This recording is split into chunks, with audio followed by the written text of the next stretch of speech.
Lord Windgrace versus Animar Soul of Elements. And we can go for exploration into a Lotus Cobra and then hopefully a Wood Elves. Worst case scenario, we can Vampiric Tutor a land onto the top, so we'll definitely keep that. What I'd preferably like to do is make use of Crucible of Worlds and Exploration and continue to play these lands from the graveyard over and over again.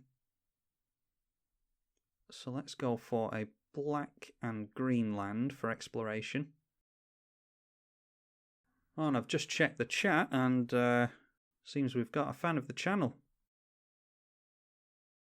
Yeah, so hello to, what's that? Sitsu? Yeah, I don't know how you pronounce your name, but you must let yourself be known in the comments section if you want to, assuming I upload this video. Lord Windgrace is a 5-mana Jund commander, 5 loyalty, +2, discard and draw. If you discard a land, you draw 2. -3 reanimates 2 lands, and -11 is 6 2/2 Cat Warrior Forest Walking tokens and destroying 6 non-land permanents. We get into that third land. Yeah, I think we just go for Wood Elves here. And then I'm going to put a stop on the upkeep because we can Vampiric Tutor into Cultivate. Not Cultivate. Crucible of Worlds is the name I'm looking for. So we can go in for Crucible of Worlds. And then we can make 2 land drops a turn from the graveyard at 1 life a pop. Animar Soul of Elements is a very good teamer commander. A 1/1 with pro black and white. Whenever you cast a creature spell, put a plus counter on it. And creatures cost a generic mana less to cast per plus counter on Animar. Plenty of combos you can get off with this commander. Okay, yeah, stop during the upkeep reminds me that we need to Vamp Tutor, going for Crucible of Worlds, and then we'll be able to get down a couple of lands and go for Lotus Cobra. And that goes particularly well with Gitrog Monster as well. So whenever we sacrifice our fetches, we'll draw a card with Gitrog, so that's really good. And then when we draw into more lands, we can discard them with Lord Windgrace and play them straight from the graveyard. So we're looking okay thus far. But our opponent is in colours where they can disrupt artifacts and enchantments. So that is something that we need to play around potentially. But we'll get mana from the Lotus Cobra starting next turn as well. Now this is something that you have to watch out for with Animar. Morph is you can usually put a creature down for 3 generic mana, but that becomes 0 once you get 3+ counters onto Animar. So in a Morph deck you can just basically vomit out all your Morph creatures onto the board, and then you're left with an army of 2/2s, but you can flip them up for different effects, and obviously we have no idea what the card is that our opponents put face down. Hopefully they don't struggle on mana, but it looks like if they're not going to make a land drop this turn, that's pretty rough. We can take the stop off the upkeep. Yeah, that's a shame our opponent's struggling on land drops. We'll go for Gitrog here. You never know, our opponent might have counter magic. Okay, they either didn't have counter magic or they chose not to use it. Lotus Cobra triggers on landfall from the Polluted Delta. We'll just add green with that. And, I don't know, black. And then we'll sack the Arid Mesa. And that will draw us a card with Gitrog because it's a land entering the graveyard. And then here I think we'll get a basic, so that some of the lands that care about seeing 2 basics can come in untapped. And then we add another green with that. Oh, and we can add an additional, we can get an additional land into play thanks to Gitrog. I forgot about that. We've drawn into Dark Depths as well, so we could go for the Thespian Stage. And we're not going to bother shocking in the Overgrown Tomb. We'll just add green again. And then let's draw another card. Okay, we'll go for Primeval Titan here. Oh, and I've over-tapped apparently. Hopefully that doesn't matter.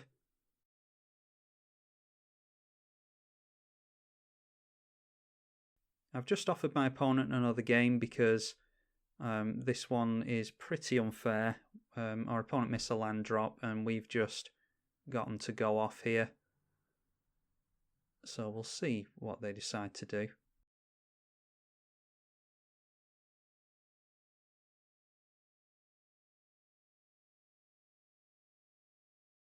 Okay, deciding to flip that up for its morph cost. I think our opponent could have done that at the end of our turn, but anyway, when it or another permanent is turned face up, you scry 2. Yeah, I'm pretty sure our opponent could have done that at the end of our turn and perhaps gotten into that land that they need. Okay, with the Gitrog monster, we have to sack a land. So we might as well get rid of the swamp here because we have Urborg in play, thanks to the Primeval Titan. And that will draw us a card. Let's go for Dark Depths. We can copy that with the Thespian Stage and get the big 2020 Indestructible into play if we want to. And then I think it's a case of getting down Lord Windgrace now.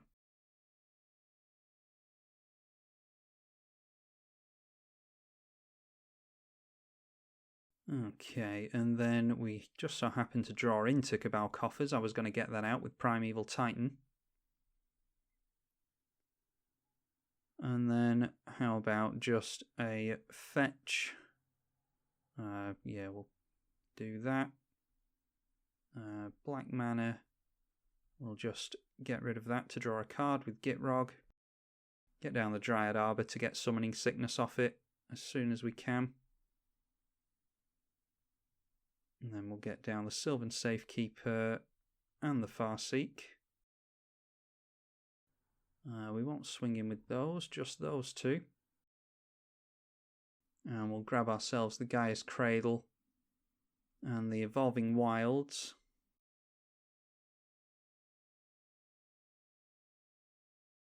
And just chump blocking the Gitrog there. And we're going to leave it over to our opponent. So this is obviously an unfair matchup. Our opponent's missing land drops and we've gotten off to a particularly fast start. If I show you this, then it is just to show off how good Lord Windgrace is. And even with the Scry 2, our opponent didn't manage to get into a land. That's pretty rough. But I have been messaging my opponent and they've said that they would like to get another game going. They just need to move a deck into 1v1 mode. Sack the forest and I think, yeah, we can go for Torment of Hellfire. So let's just discard the Bajuka Bog and draw a couple of cards. Prismatic Omen switches on Valakut. So let's get that down. And we can obviously get down the Valakut with our Primeval Titan. So we'll just grab a Valakut and a Mountain. And because all of our lands count as mountains, we've got more than enough to activate Valakut. Valakut will Lightning Bolt on every land that comes in, as long as Prismatic Omen is in play.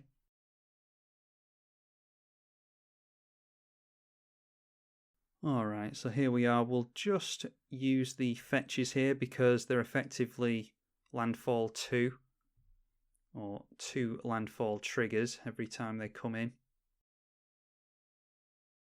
And then we just sack a couple of fetches here to bring out a land. And I forgot about the Evolving Wild, so we'll just crack that, and that will be the last point of damage on our opponent. Yeah, so there we go. Not a real game, like I say. I mean, it's turn 6. And we've gotten all this going, so it was a pretty fast start for us anyway, but that coupled with the fact that our opponent had, they had ramp in hand. They just couldn't get into green mana. So that's unfortunate for them. I'm going to get another game going with them now because this wasn't fair. I'll see you in the next game. Okay, round 2, a much worse opening hand for us. But will Vandal Blast kill a Soul Ring is the question. We can Worldly Tutor into Ramp, maybe. Yeah, I'm just going to keep it. If our opponent gets a really good win off on us, then they deserve it after sitting through that last game. This time we're up against Krenko Mob Boss. 4 mana for a 3/3, I think Krenko is. Yes, the 3/3. That is tap, create X goblins, where X is the number of goblins you control. We've got into a 3rd land, which isn't awful. I don't think we want to go for Worldly Tutor yet, so let's just... actually... Yeah, because we could Sakura Tribelder next turn, couldn't we? Or do we want to Azusa? If we want to Azusa, we can go for Eternal Witness on the Worldly Tutor, so I'm just going to Tiger here. We'll go for Worldly Tutor and get down Sakura Tribelder for our draw next turn. Or actually, we could go... We've got fetches in hand, so Lotus Cobra is better, actually, I think. And will generate more mana as long as it sticks around. So here we go. Let's get a... yeah, we want a black and green source, I think, here. So let's go for Bayou. Get down the Lotus Cobra and hope that it sticks around long enough to generate some mana for us. And I think I'm definitely going to Vandal Blast that Skull Clamp next turn. Well, our opponent isn't missing land drops this time. 1 more land and they are on Krenko. And that Goblin War Driver with a bunch of Goblin tokens in play is quite frightening. Oh, and there we go. So they'll swing it in next turn. They're not only good with a Skull Clamp, but this thing has Battle Cry. When it swings in, your other creatures get +1 to their power. Yeah, so this is already going much better for our opponent, which I'm quite glad about. How about... Well, we'll definitely Polluted Delta. And then if we go Polluted Delta, we'll get another land. We can go into Golgari Signet. So we'll have 4 mana at that point. Then it's Wayward Swordtooth, Vandal Blast and Maze of Ith. Yeah, we'll be empty in our hand, but at least we've ramped. And we've got down a Maze of Ith and gotten rid of Skull Clamp. Yeah, I don't mind this play, actually. Bad lands here, I think. Go Golgari Signet. Then Wayward Swordtooth. And that's a 5/5. But I don't think it can attack or block unless it has 10 permanents. We need 10 permanents, yes. Which I don't think we're anywhere close to. We'll just add red with that and go for Vandal Blast onto that Skull Clamp. So we have successfully emptied our hand here. Now I'll be half tempted to block that Goblin War Driver with the Lotus Cobra. Although I might wait and get down Eternal Witness first. Yeah, Eternal Witness into a fetch so that we can get down Lord Windgrace. And reanimate some lands. That might be a better idea. So I think we let all this through this turn. It's a lot of damage to take. Okay, here is a Dark Dweller Oracle. That's a Goblin Shaman. I don't know what that does. That's a 2/2 for 2 mana. 1 and sack, exile the top card of your library, and you can play that card this turn. And then there's a Goblin Sledder. You can sacrifice it, and a target creature gets +1/+1. So if Krenko comes down next turn, although it won't have haste, so it's not necessarily the end of the world if it does come down. Well, we're taking 6 here because we can Maze of Ith on the Goblin War Driver, which removes it from combat. Yeah, I want to keep down the Lotus Cobra because I think I'm going to go for Lord Windgrace if we get into a land next turn. And then we can reanimate some lands and get down Eternal Witness. And that can block the Goblin War Driver. This is all reliant on us getting into a land. Krosan Grip is probably one of the worst things we could have gotten. So in that case, looks like we're just heading in for E-Witness onto a fetch. And we will definitely say yes to the fetch. We'll get that into play. And we are one permanent away from getting ascended. And that will put us on a 5-5, which can block quite well, obviously. Our opponent's going to be able to go wide on us before long. We'll probably get down Krenko now. We are quite desperate for a board wipe. Luckily, it doesn't have haste. Now, I've been intrigued to see if they go in with the Goblin War Driver again. They should probably hold it back so that they can swing in with lots of tokens that are buffed at some point. Yeah, and they do exactly the right thing there, I think. You really want haste enablers in your Goblin deck, which I've no doubt my opponent has in the deck, but obviously you need to draw into them. If our opponent doesn't draw into them, they obviously can't play them.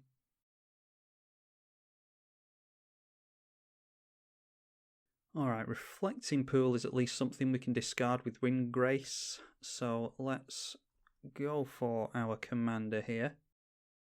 Yeah, I think we just have to draw, because we really want to get into a board wipe at this point.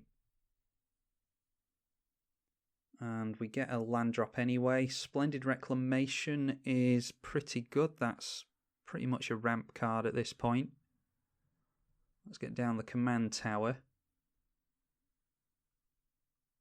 And Lotus Cobra is generating us a lot of mana. Unfortunately, we've got nothing to do with it. So we're just going to hold back here and start to watch the Krenko army amass.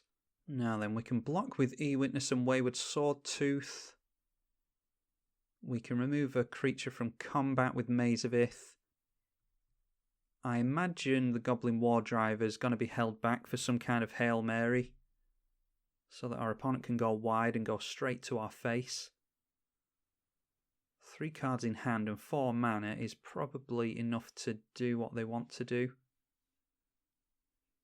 Tap an untapped creature you control, and it deals 1 damage to a target player or planeswalker. That's a very good card in this deck, because that means that even though the summoning sick goblins with Krenko can't swing in, they can still deal damage. We can get rid of that, but we can only get rid of it next turn. By which point, I imagine it's going to have done all of its damage.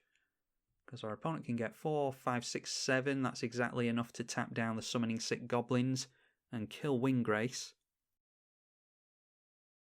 Our opponent's gotten 7 summoning sick goblins there, but for any of you who don't know, you see the tap symbol that's next to Krenko's ability, the little arrow, the curved arrow?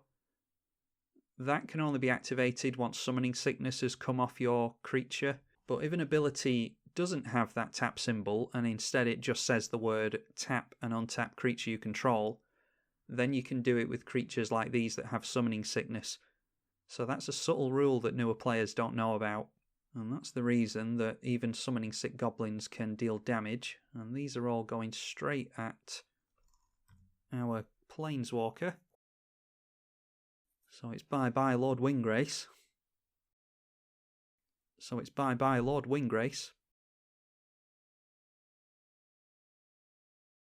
Now our opponent can also get rid of the Lotus Cobra and the Eternal Witness. Where's this going? This is going straight at us, okay. I mean, I suppose they might as well tap down. If they're not going to swing in, they might as well tap them down to deal damage to us, but they can do this at instant speed, so you'd think they might want to do it at the end of our turn. I don't think it matters either way, because unless we get into a board wipe, there's not a whole heap we're going to do to our opponent here. And I think they are going to go wide on us next turn.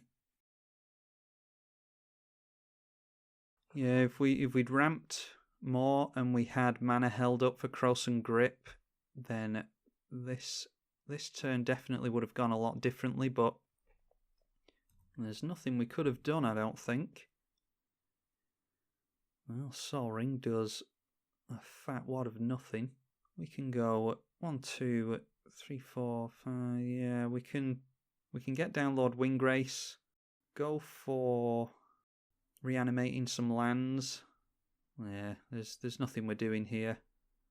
Let's just get down Sol Ring.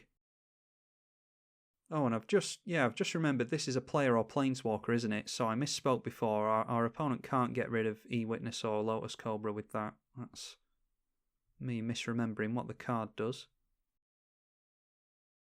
Let's get down Splendid Reclamation to generate some mana. And I'm obviously just playing around with my opponent at this point because they have definitely got us here. I very, very much doubt that there's anything that we can get into. There's a forest, which does nothing. So let's swing in at our opponent. And they've absolutely got us. We've got no cards in hand. We have no mana. And they can swing in at us for lethal here. And even if they couldn't, they could definitely ping us to death with Chiron Negotiations. Don't know how you pronounce that. I've never seen this in a Krenko deck, actually. This is a really good addition to Krenko. And there we go. There's Reckless Bushwhacker. And a bunch more goblins. That is a goblin army and a half.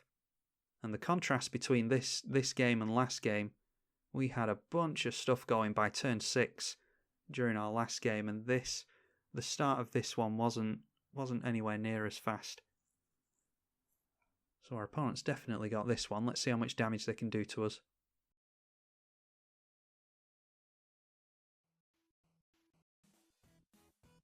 Yeah, they all get a +1 buff thanks to the Goblin War Chief. Let's see how far down we go here. Yeah, that's -15, so that is a convincing win. Had we not have gotten into Phyrexian Arena Prime Time, we were not getting into anything anytime soon. No tutors or anything. So our opponent had that all day long. Yeah, we maybe with Prime Time could have gotten into Glacial Chasm. Yeah, apart from that, I don't really think we could have done much. Good game to our opponent. But yeah, definitely make yourself known in the comment section if you want to. I'll upload both of these games, show a victory for yourself and a victory for me as well. And at least we got to show off a bit of what Lord Windgrace can do, even if I did end up getting smashed by a goblin army in the end. Hopefully you all enjoyed it as well. I'm tribalkai on the EDH channel. Thank you for watching.